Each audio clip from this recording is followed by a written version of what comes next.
Good day mga kaputi. Ang project ko nga po pala ngayong araw ay isang dragon tattoo at ito ay lalagay sa binti. At ang client ko po pala ay pinsan ko galing ng US. Ito nga po palang pinsan ko ay nagpa-schedule sa akin bago siya umuwi ng Pilipinas. Nga pala mga kaputi, ito nga palang dragon na to ay sa actual na namin siya inedit. Bali, namili siya ng design na gusto niyang ipalagay sa kanyang binti. Bali, ang gusto pala ng pinsan ko ay lining lang talaga ang mangyayari sa design na ipapagawa niya. Pero ang sinuggest ko sa kanya ay lagyan ito ng konting shading at medyo details para mas magandang tignan yung dragon pag gumaling.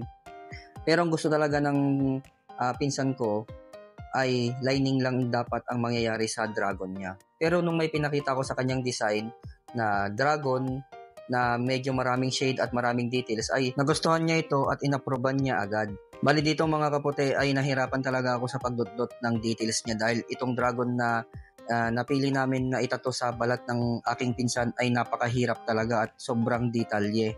Bali na hindi ko alam kung ilang oras kami inabot dito pero napakatagal talaga ng oras na iginugol ko upang mabuo itong piyesang ito. Bali sa may part pa lang na paa ko pero napaka dami ng detalye talaga ang ginawa ko dyan. Di ko na mabilang kung ilang mga lining ang ginawa ko upang mabuo itong pyesa na to.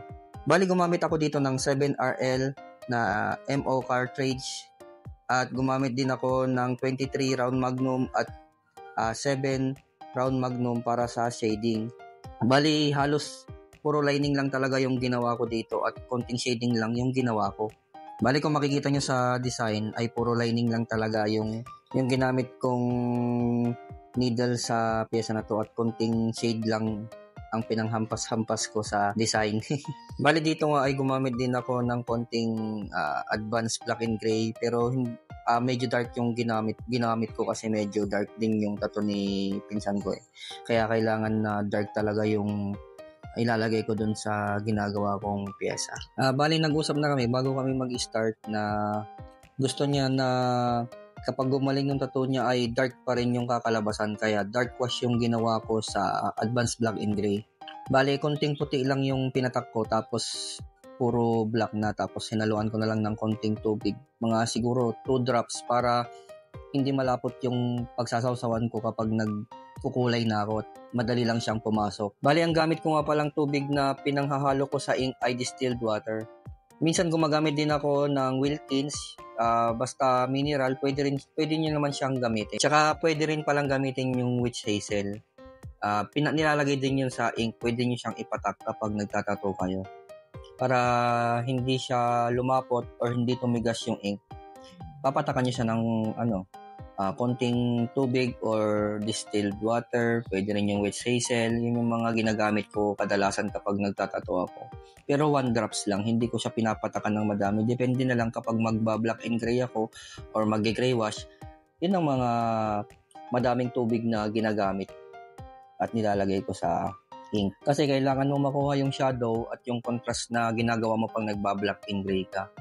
Tapos may naka-ready na rin akong ink cap na puro black para pag nakuha ko na yung tamang shading ng ginagawa kong pyesa, doon naman papasok yung pure black. Grabe, napakatibay talaga ng pinsan ko dito sa ginagawa namin pyesa dahil di mo talaga mabilang kung ilang dot-dot na lining yung ginawa ko dito hanggang matapos kami. Kung di ako nagkakamali, inabot kami dito ng mga 6 na oras hanggang nabuo ko yung pyesa na to dahil napaka-details talaga nitong dragon na napili niya. Dahil pinakita ko sa kanya itong design na ito, nagustuhan naman niya.